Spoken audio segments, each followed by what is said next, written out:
these little Wi-Fi setups should enable me to get a little bit of internet and maybe check. So it's over here. This has all changed too. They have stopped you from going down to the river. Okay, I'll just do a little checking here. Now this is the road that I was going to try and take, Marble Bar Road, unsealed, down through Marble Bar and then through to Nullagine. But a few weeks ago, this road was all flooded. It was closed due to flooding, and I can't get a bloody update. That's what's annoying me about not getting the internet on my phone, because I can't go. In fact, there's a sign down there, and I think part of it is still closed. Anyway, I keep going on about this, but it's really annoying now outside, because we rely so much on technology, and when your technology doesn't work, you're absolutely stuffed. I was talking to an old fella in the caravan park yesterday, and he's got a brand new Ford Ranger, and he's got big problems with it because he keeps getting a light coming on his dash, a little spanner saying, oh, you can't drive slowly, or you've got to drive slowly or something. And he's in the RAC, and they can only tow him a certain distance. And what he's done to get so far is that every now and again, when this light comes on his dashboard, he stops, he pulls over, and he waits for 10 minutes, then starts it up. It's probably a bloody computer fault in his car. New technology. God, go back to what we knew. So we're now on the outskirts of a few square kilometres of ugliness.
That road.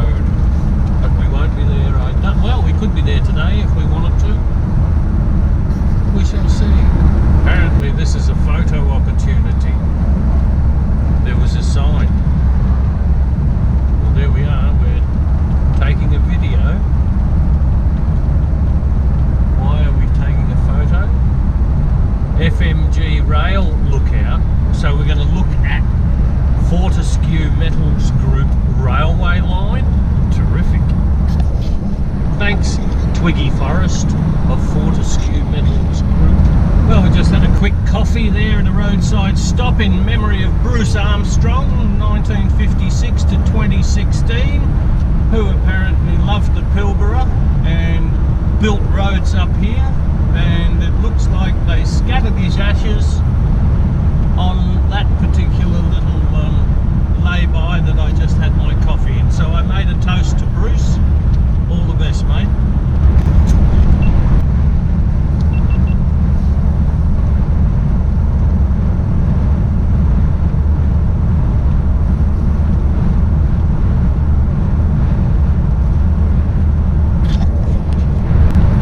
When Kay and I first met and came through this way nearly 30 years ago, none of these mines were here. This was just open country, and now it's fenced off and railways going through it. It's a shame, really, that we have to dig up the ground,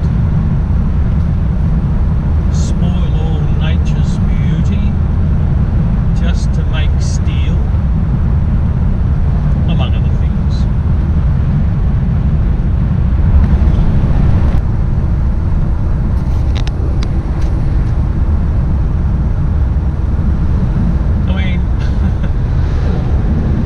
Shit was here 30 years ago. This has all taken place comparatively recently, and some of the roads that we actually, well, tracks that we drove on, you now need to obtain a permit from a mining company to actually drive on some of them. And I think that's a terrible state of affairs, that we have to grovel to a mining company who's been granted a lease to dig a big hole in the ground so that we can actually go and access some of these really nice places. Over to the right, past Carragini, is a place called Millstream National Park, and I remember we drove from Carragini from Tom Price across a minor gravel road to get into Millstream, and there was hardly anybody around. Now that same road, you have to have a permit from a mining company to drive on it. Terrible. Oh, I think it must be time for another cafe. Very tired today.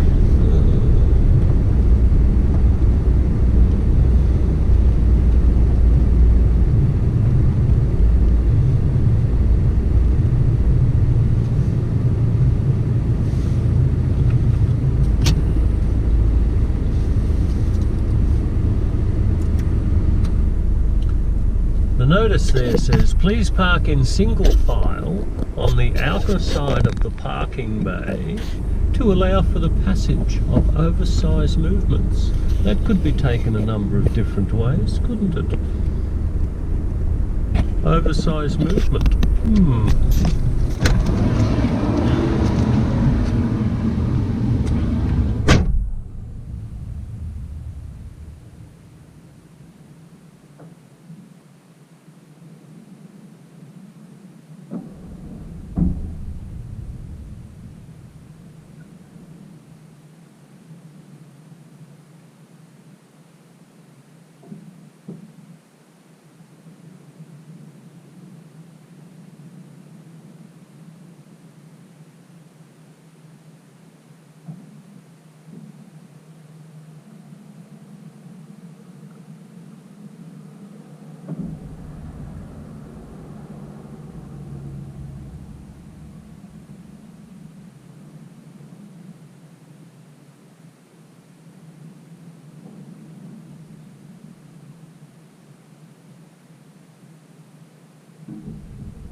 got a big load coming.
That truck there is a tyre fitting truck, and all that big arm thing on the back is obviously used in the process of fitting excuse me, new tyres to those big dump trucks and those scrapers and all other manner of vehicles in the mining. And then of course you've got a heavy lift crane, Titan heavy lift. Hundreds of thousands of dollars worth of equipment just sitting around at the Aussie Roadhouse.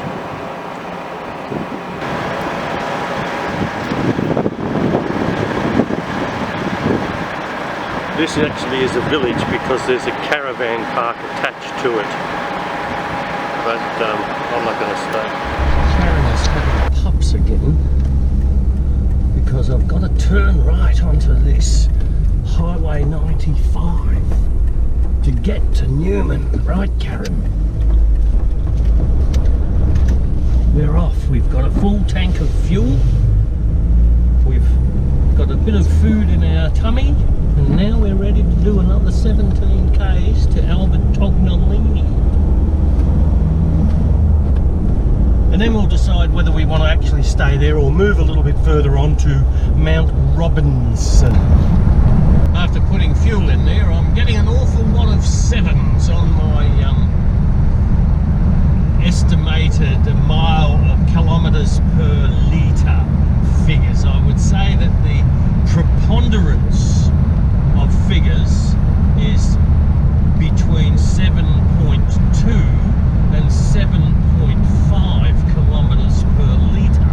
Now what that says to me is that pushing through the wind and also using the air conditioner because I'm going soft is having a detrimental effect on the fuel consumption of the beast.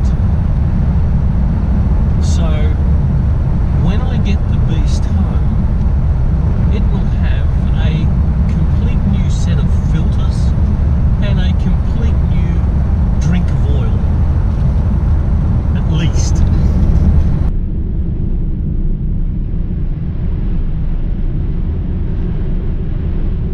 It's travelling light.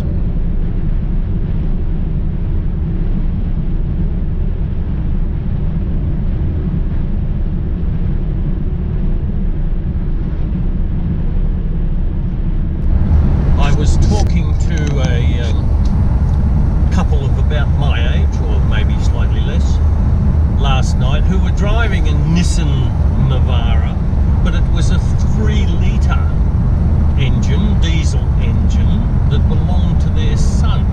And it was a 2005 model, and I said, what sort of fuel consumption are you getting? And they said, oh, we are averaging about 9 kilometres per litre. Mind you, they did not have a roof rack or a rooftop tent on. They merely had a small awning. And so the aerodynamics of their vehicle would have been a lot more efficient than mine. But 2 kilometres per litre is a fairly significant difference, I would think. Look at all these caravans. Look at them. Where are you going? That's easy, they're going where I've been. Definitely leaving for warmer climes, these caravanners. Look at them. They're everywhere. Oh, they're all going to the warmer weather. They must be coming from the south. And I'm heading back down to the rain and wind and cool.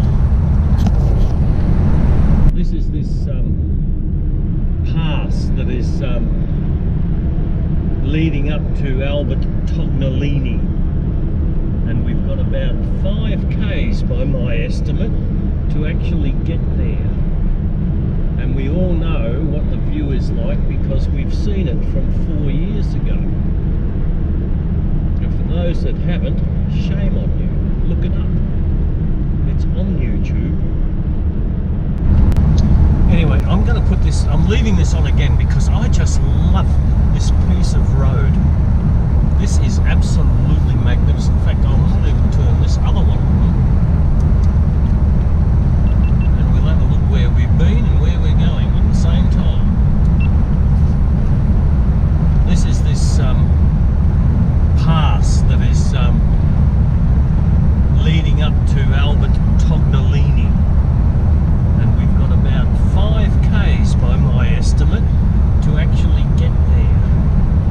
And we all know what the view is like because we've seen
Well, I know we've seen it before, but seeing it again is good too.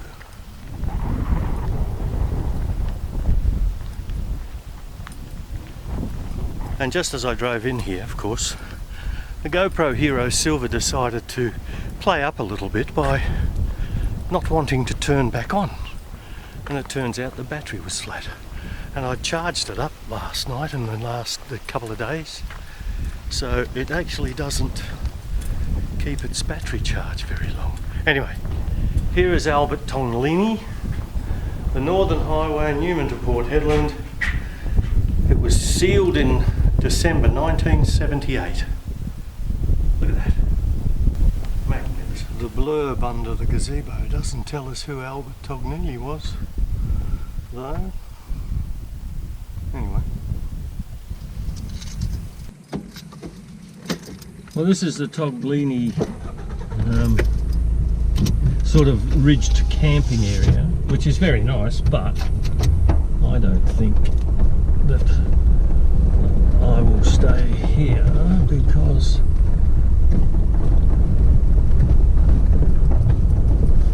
it's very hot. There are no facilities. Lovely place, but there's also caravans. That's not to say they won't be down at Mary Poppins. What do we call that place? The name's just escaped.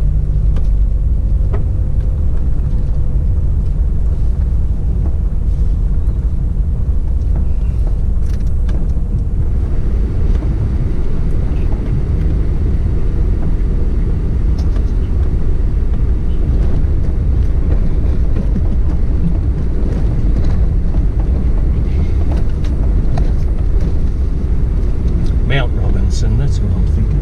Mount Robinson. There are a number of little spots, nice little spots.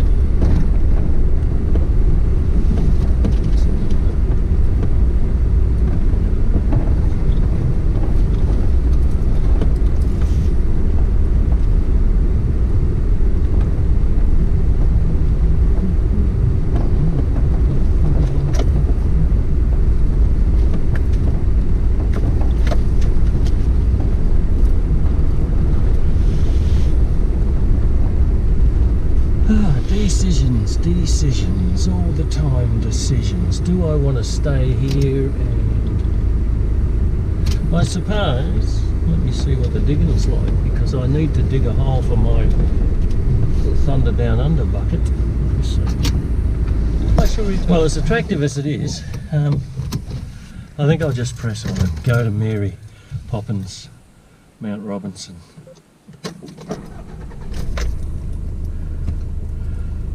Still early in the day and I can put a few Ks behind me. It's another 50 odd Ks, so let's do that.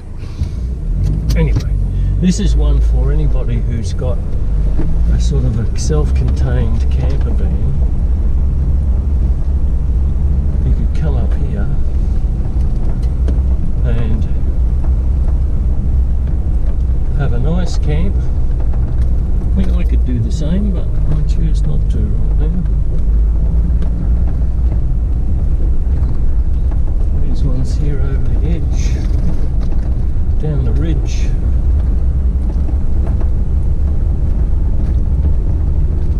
I must be getting old. It's soft. Queenslanders love it.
this campsite a number of times, but I've never done this. Climbed up the hill at the back. There's a little rooftop tent down there near the shelter. And isn't this beautiful? And if I pan through 180, this is the hill upon which I'm standing. And if you think I'm climbing any further up, think again, because I'm not.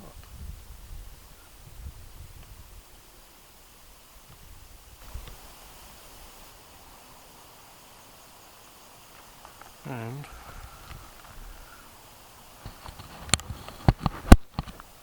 my El Cheapo Kmart chair is about ready to fall apart.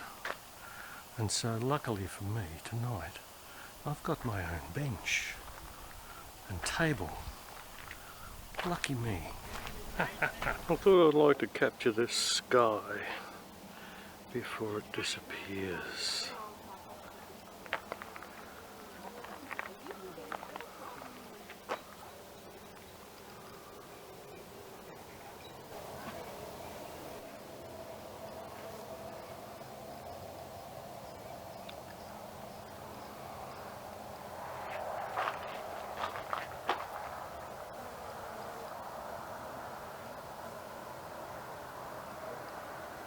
Ain't that magic?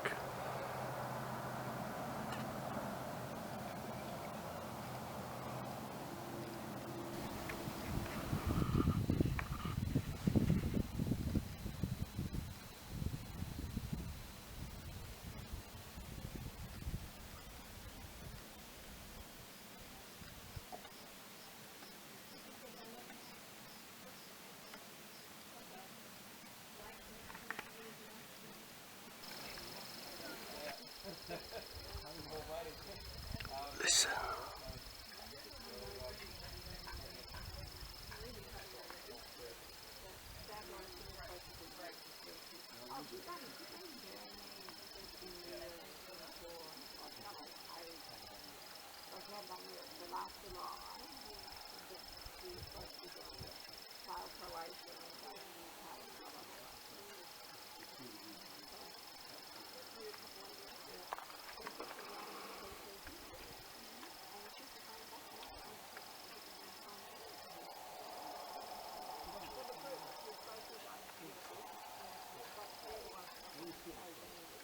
Okay, leaving Mount Robinson yet again, another day, and I can't remember what the day is, Tuesday I think it is, and we're heading south again towards Meekatharra.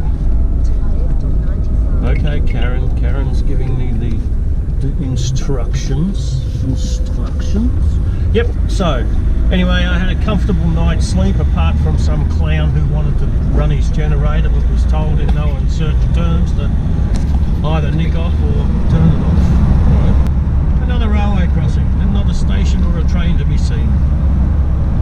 There were trains during the night, I must admit. I heard them, there were two, and they had the loudest hooter. Woo! Woo! Probably warning people at that particular intersection there. These trains are humongously long. They go for a kilometre or even more.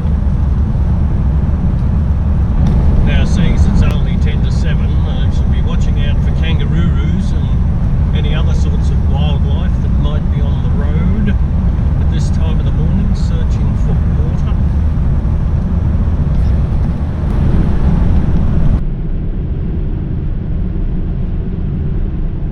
That beautiful view this morning. Colours.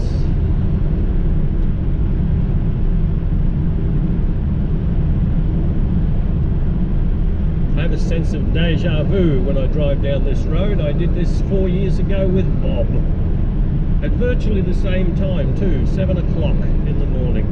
I do now recall that the sun was in my eyes then. This is going to be a super highway when this is done. They're almost putting another, at least one lane and maybe even two. Ooh. Prepare to stop. Here we go.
diggery things for the use of the mining industry, I would suspect.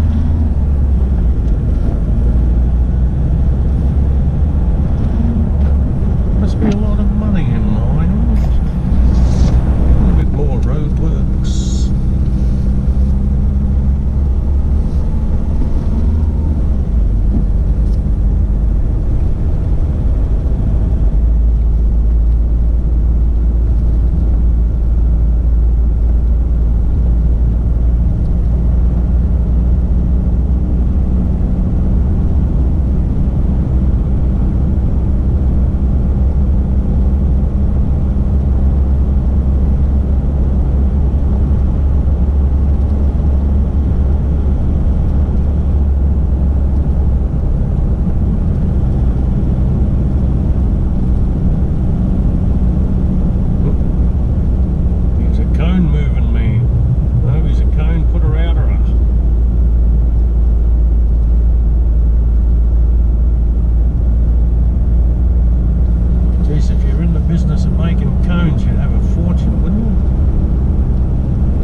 In cone making.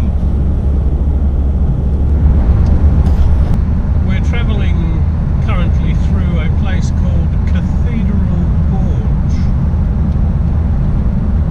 I suppose because it has the ambience of a cathedral. Apparently. Anyway, it's very pretty. Pretty drive. I think we actually may have captured this on the way up. We probably did. I can't remember. It seems so long ago.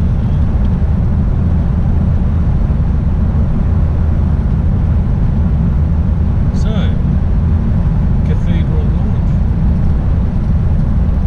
followed by a bridge.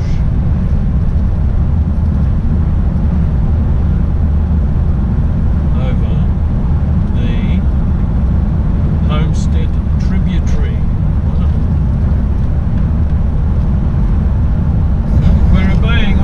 Signs, one of which says do not overtake, and what does this clown do? He overtakes me.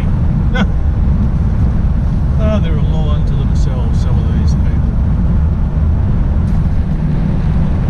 Big fine for that, pal, you know that, don't you? Had you been caught. I might tell Mark about this. We're on the edge of Newman again, and just look over to the left on the hill is a statuesque statue of a couple of miners, I think. You won't see them now because just as I said. But anyway, over there is the hill. Now, Newman is off to the right, and it's one of these towns that you have to go into through another road. There's the thing. But I'll tell you what I'm going to do. I'm going to do the welcoming. That's Newman Drive. On the other side, I think, is the... Oh, there's a dump truck and bits and pieces, like a museum-y thing. So we might have another little look in there. There's Fortescue Metals Group. All the heavy hitters are here. BHP, Fortescue Metals, probably Rio Tinto. All of these big heavy guys have their hand in Newman. I would have thought Hancock Mining, or if they, I don't even know if they are still called that, but Lang Hancock was the guy who started most of this mining boom in Australia. He was a geologist, and he flew over the Pilbara one day and noticed how red it was and said, Jesus, there's mountains of iron ore here. I think I'll get me some. And he did. And his daughter is now probably the richest woman in Australia. Now let me turn. We're going to go over there, have a look at the big dump truck. We'll go down Calgan Drive. It's not much, it's just a little bit of a diversion. Let's say we're having a diversion. Just to get us off the highway for a couple of minutes. Come on. It's an information bay. Look at this. Now I know I've been here before, and I know you've probably, some of you have seen this on video on YouTube, but you're going to see it again. Okay, we'll change cameras.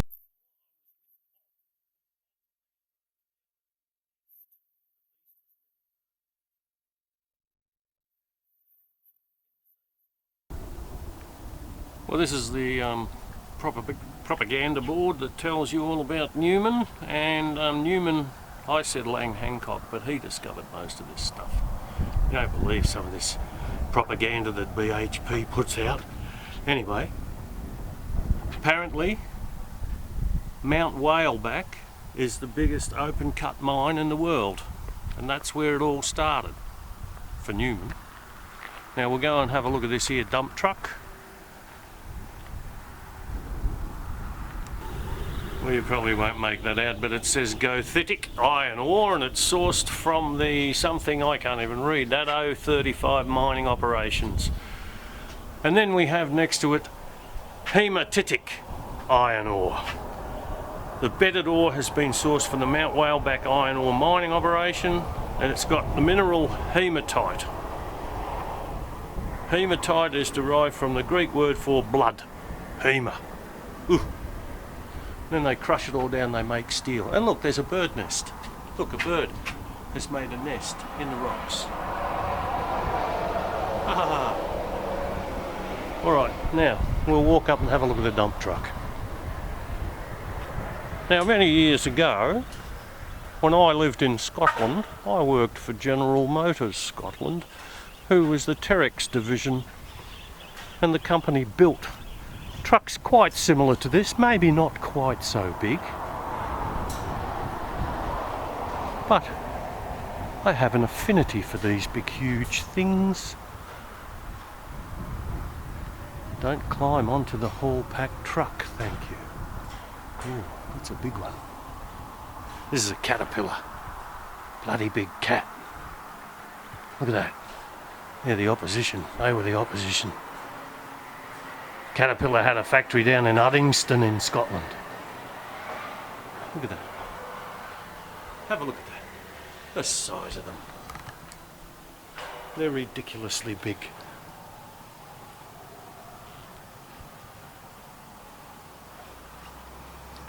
And of course somebody's been out with the marking pen, leaving their mark. Well, and we'll just do a spin around. This is probably under development, I'd say. Put some houses up there. I hope that information is coming out. 129 cubic metres in the bucket.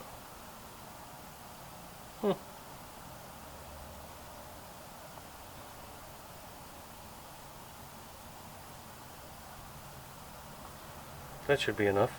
If you haven't read it all, too bad. Down in there is a 16-cylinder 4-stroke diesel engine that uses long effective power strokes for more complete fuel combustion.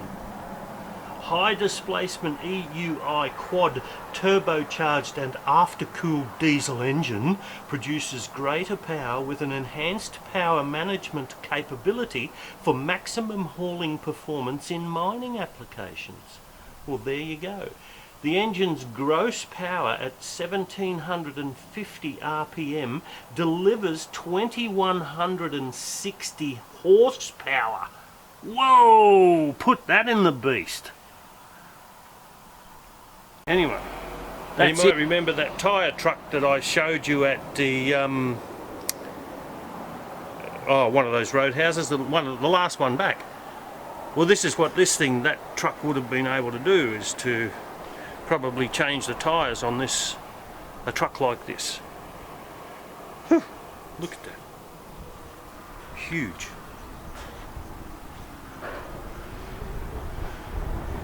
There. Alright, well, I think that's enough. I think we better head back to the beast and hit the road, Jack. We've got another 360 k's to do today. Telling me to turn right on 95 and head towards Megafarra, mate. Well, that's where we're going. Karen, but we won't make Megathara today. We're going off-road. Unfortunately, you won't be able to see it, but the airport is off to my left. And the interesting thing about it is that the airport is located on Dewar Drive, and I thought, well, there's an apt name for a Scotch whisky brand leading to the airport. Conjures up visions of drunk pilots drinking copious amounts of Dewar's Scotch whisky. And yes, I am an idiot. I've been out here too long on my own. Well, looks like we've got another oversized load.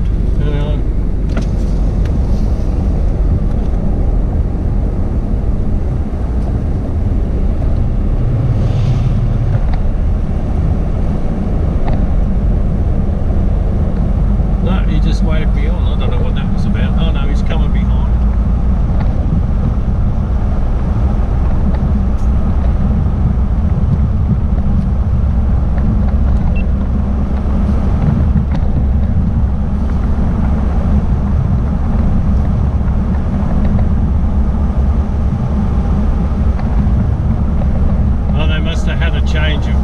There they are there. They're two gigantic scrapers or something on the back of these trucks here. So I'm not going to go in anyway. And hopefully we'll get a nice good look. Now this guy has just decided he's going to stop and turn around into the...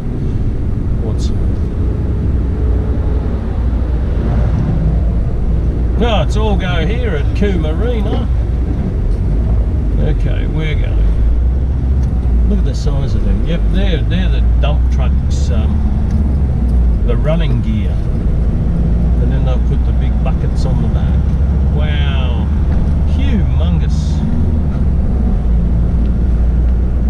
Well, that should be interesting for a few folks that have never seen them before. And we've now got a forward and reverse view.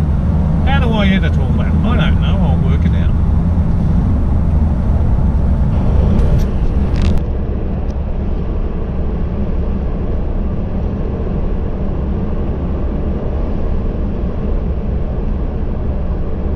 Must have had a change of plans. There they are there. They're two gigantic scrapers or something on the back of these trucks here. So I'm not going to go in anyway. And hopefully we'll get a nice good look. Now this guy has just decided he's going to stop and turn around into the... what's the name? Oh, it's all go here at Marina. Okay, we're going. Look at the size of them. Yep, they're the dump trucks, the running gear. And then they'll put the big buckets on the back. Wow, humongous. Well, that should be interesting for a few folks that have never seen them before. And we've now got a forward and reverse view. How do I edit all that? I don't know, I'll work it out.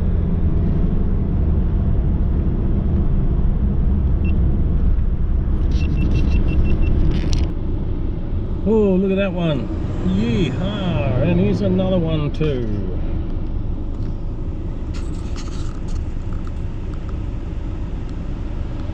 That's a half a truck. Here's yet another piece of equipment. This looks like tyres. Am I going to guess this? Is this tyres on the back of these trucks? I bet they are.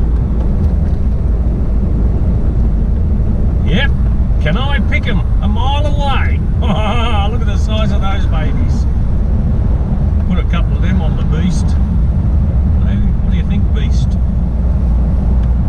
They're not your bloody Dunlop maxis, are they?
on the banks of a river.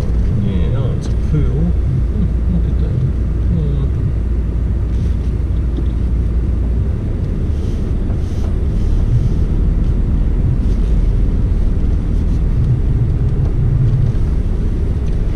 I think we also just crash on.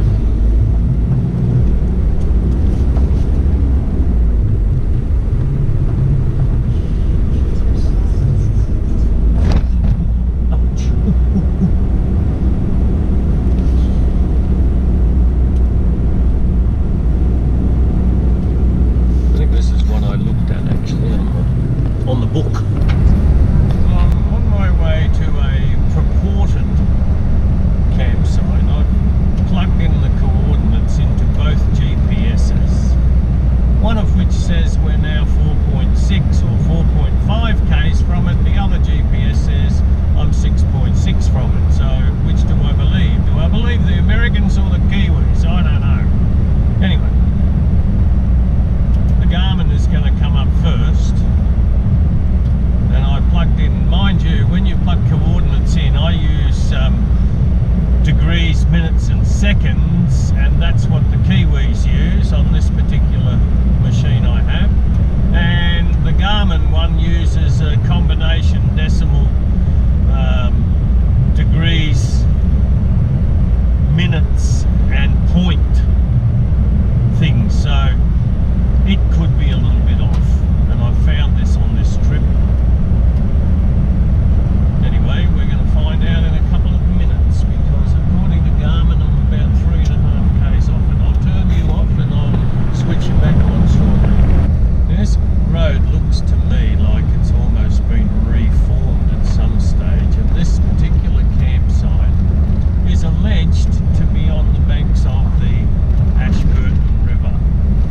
Now, Garmin tells me I'm 200 meters, 140, and then I go left, but I don't think so, because that's just arid ground.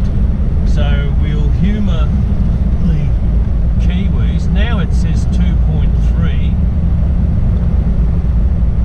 of another road. Crikey, do you guys know where you're going? Where are you taking me?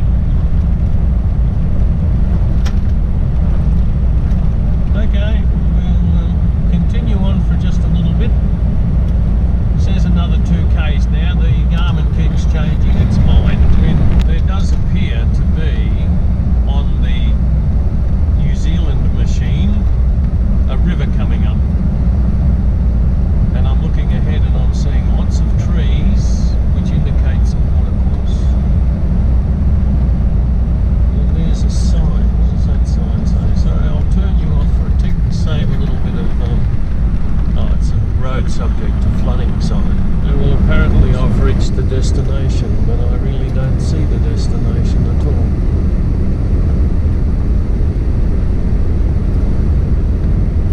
I don't even see the river. Okay.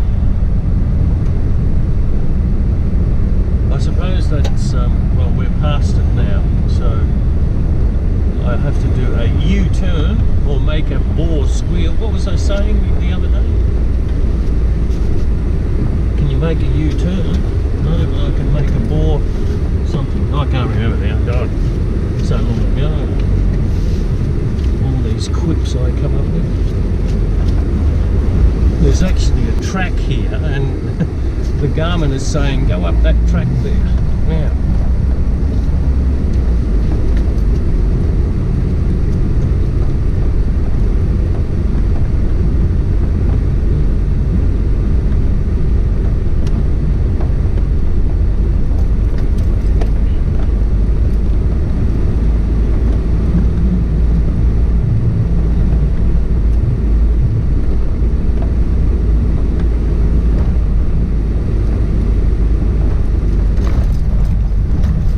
this must be the place.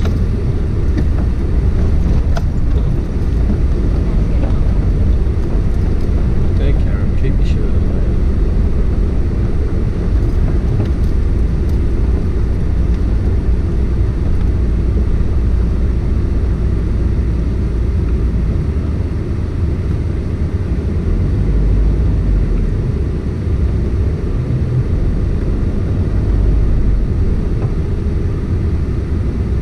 might have a little wander. Park over here a bit. Alright Karen, I'm turning you off. If you're going to start nagging me, I'm turning you off. I'm going for a walk. Well, I guess 2 GPSs can't be wrong. This is the campsite. Obviously somebody has been here before. Obviously, yes. And I think I'll just park here for the evening. Over there is what remains of the Ashburton River. We'll go over there and have a bit of a look in a minute. But this is the campsite in off a road that doesn't appear to be very busy at all, so I think I'll be quite happy here. Beautiful, and I love that tree with the bird.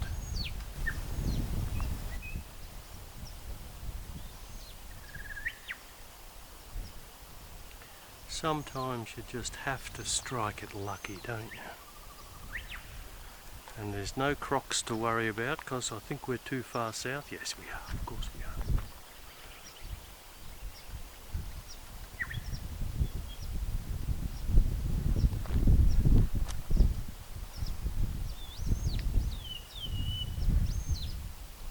Now, I'm going to take copious video, obviously, of this site as I normally would when I find something very special. And I'm going to have a little bit of a walk down the river, but first I'm putting my camping chair over here in the shade near the beast, and then I'm going to have a wander. Look at that pretty butterfly, look at that.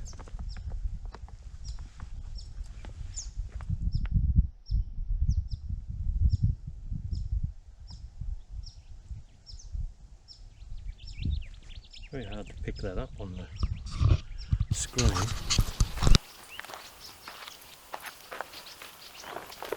Well, at the present time, 6 or 7 minutes past 2, I am king of the whole domain. However, depending on how many other people have read the same book that I've read, will probably depend on how many people actually get here tonight. Hopefully none, and I will have the peace and quiet to myself, just the birds and any animals that might be around, and that will just be perfect.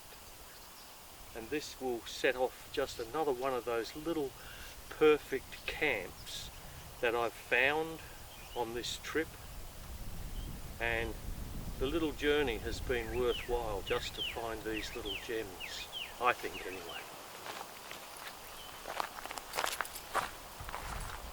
anyway. My intention is just to use the stretcher tent tonight. However, I think if I wander a little bit here, I did notice that where I parked, I was a little bit closer to the road, and I could see the odd car come past, which could be a bit disconcerting in the evenings because it's a fairly well travelled road, even though it's dirt, because it leads up to another community, and it also is part of Ashburton Downs, I think, station. So I'm going to have a little wander, a little further wander along here. I can see that I am not the first. These are not my tracks. There might be a whole community up here at the end of this road for all I know.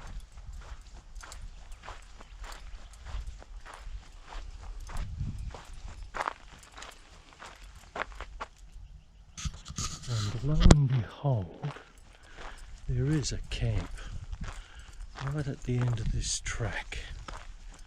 Okay, so I don't think we'll go much further and disturb those people. I don't know if you can make out a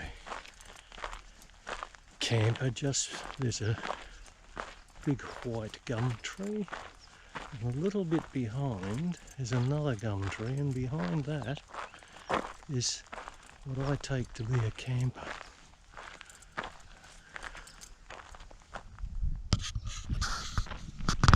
It certainly is, and there may be more than one, so I'll just stick to where I am without venturing any further up the track. And I'm just staying overnight anyway, and off in the morning. Beautiful place though. So a little bit earlier I said I was the master of all I survey, but I'm not.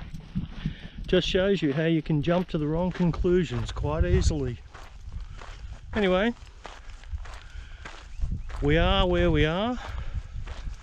I am where I am at, and I'm perfectly happy with the situation.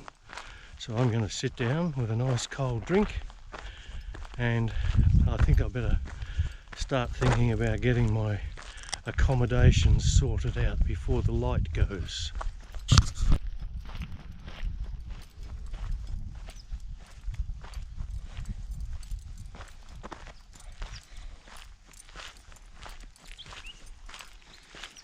Love that old gum tree there, and the one that's next to the car.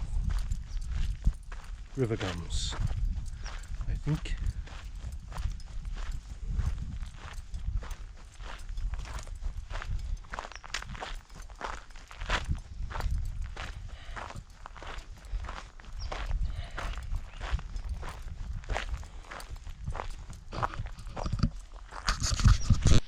Well, that didn't take long. Camp is set up.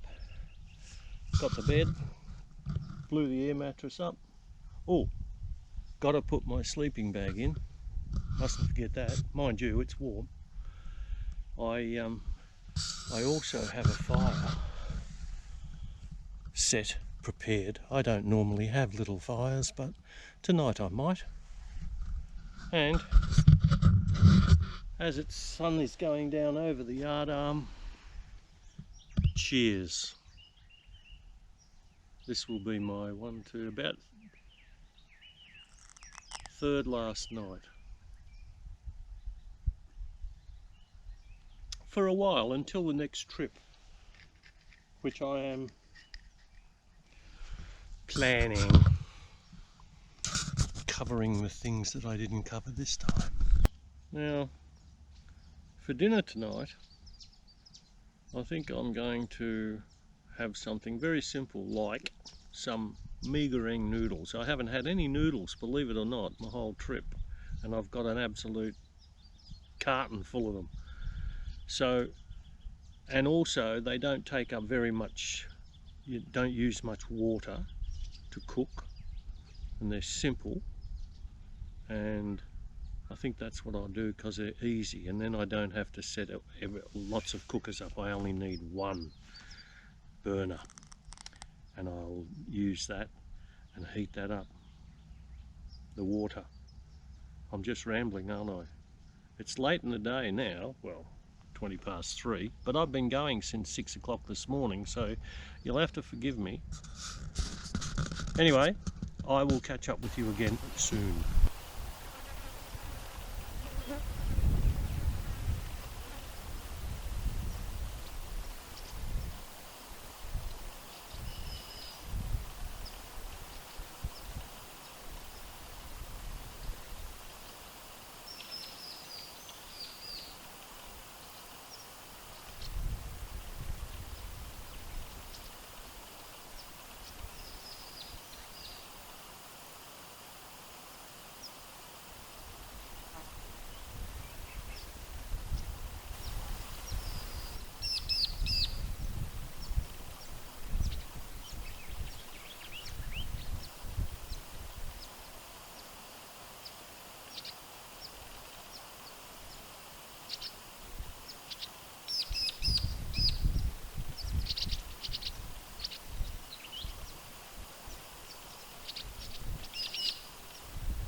The galah feeding on the other side of the river.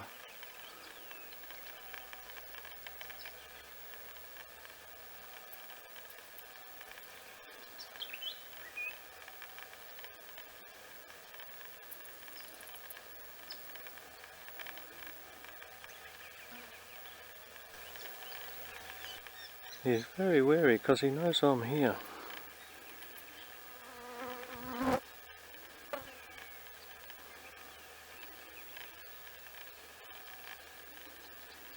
Why am I filming a galah? We have 3 of them regulars come to our bird feeders at home. Crikey. Maybe it's because they're out in the wild? Owls are out in the wild. I guess you do things differently when you're on holiday.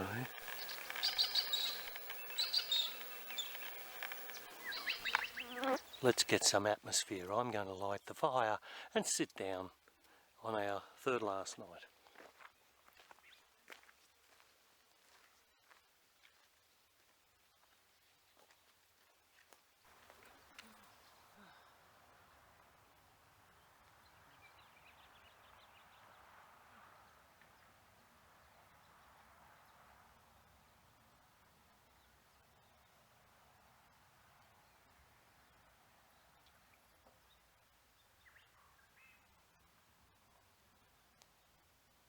Have a look.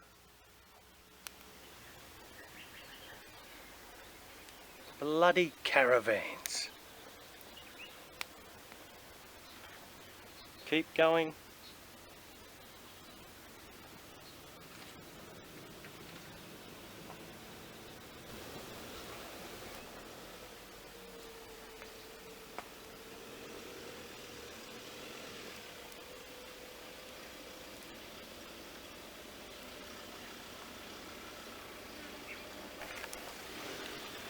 Well, thankfully they've moved on and don't appear to going to be destroying my ambiance here at my little campsite.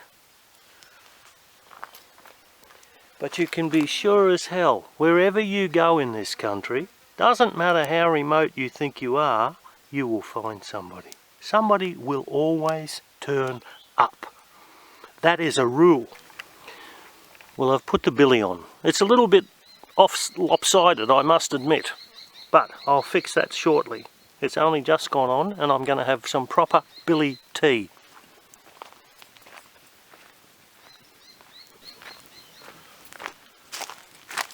Now when that's boiling, I'm going to use a good Coles black tea bag.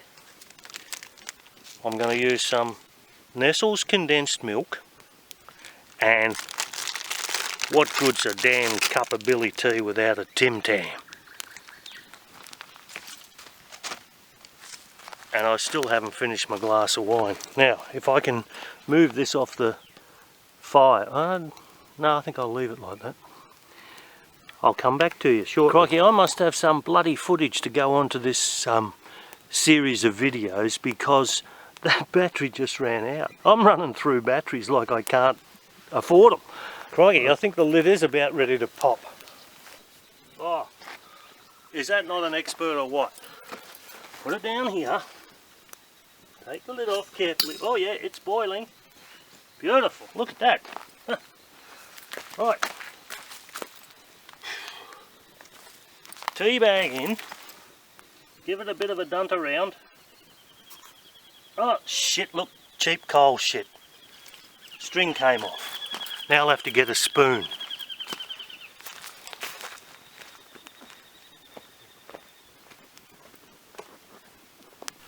Okay, I got the spoon. Now normally with a billy, a proper billy, you would swirl it round over your things, but I've only got one handle.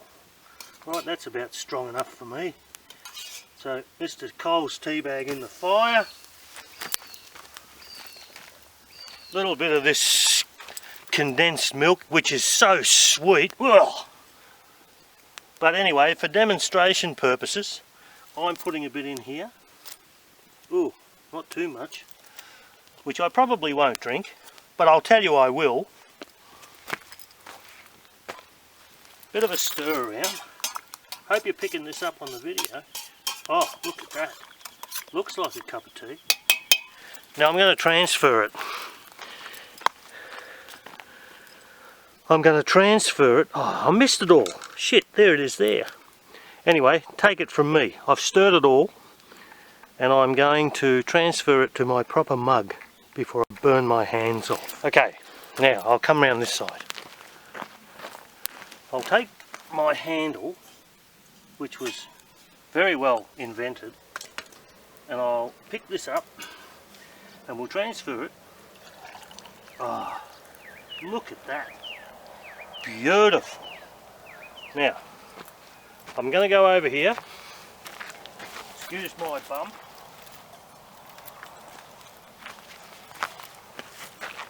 And I'm going to refocus now. This is the real deal.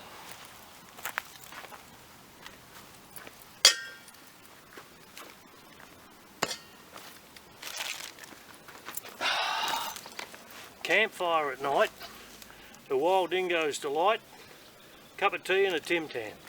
Here's another car.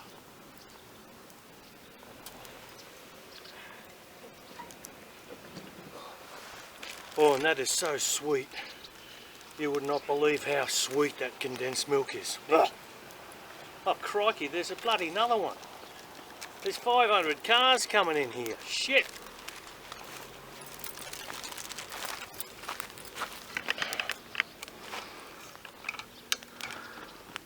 Look at them. Fucking cars everywhere. Damn.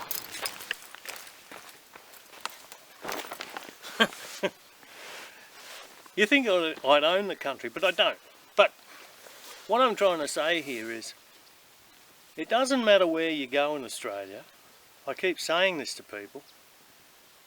Wherever you go, in the most remotest places, somebody will always turn up. I don't think I've ever been to a place in the last few years where I have had it completely on my own for 24 hours, let's say, because there's always somebody going to come past or camp next to you or pull out a fucking generator and go brrrr. That's the annoying thing. I don't mind people coming out, but they come out and they think that they've got to bring all their shit with them and have their televisions and their Yahoo. That's not on.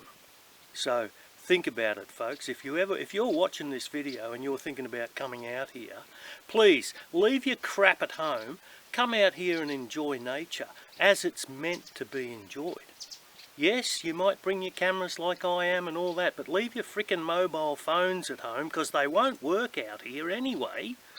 And leave all your bloody accoutrements that you think you need and just come back and get back to nature. Because that's what camping is about. Getting back to nature. Right? Having a bath from a bucket. Wiping your bum with a cloth in a bucket out in the sticks. And don't forget to bury your own human waste too.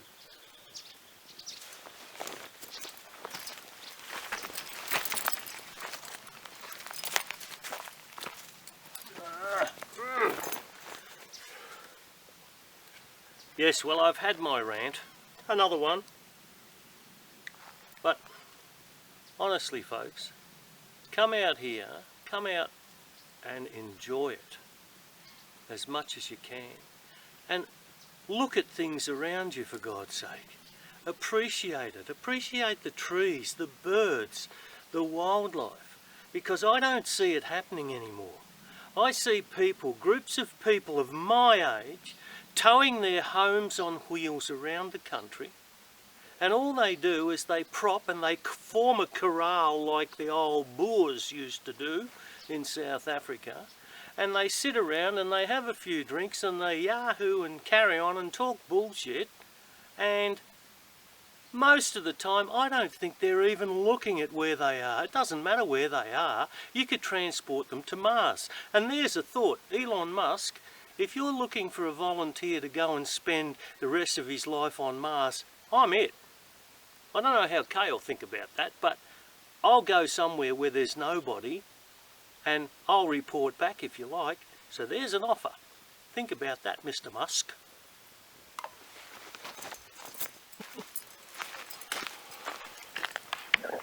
And just to finally cap off, have a look at this. This is what I'm talking about.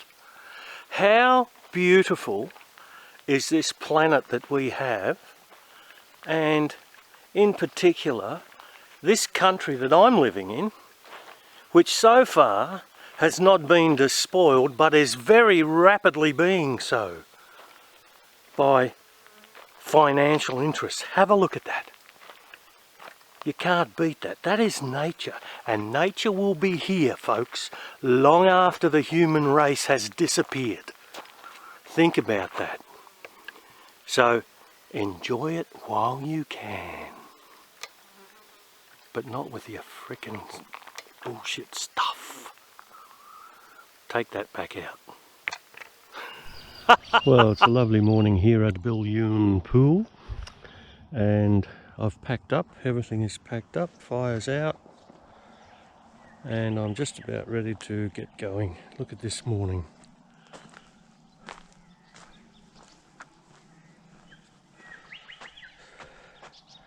Quick splash of water on the face to wake me up, and we'll be on our way. What a lovely spot.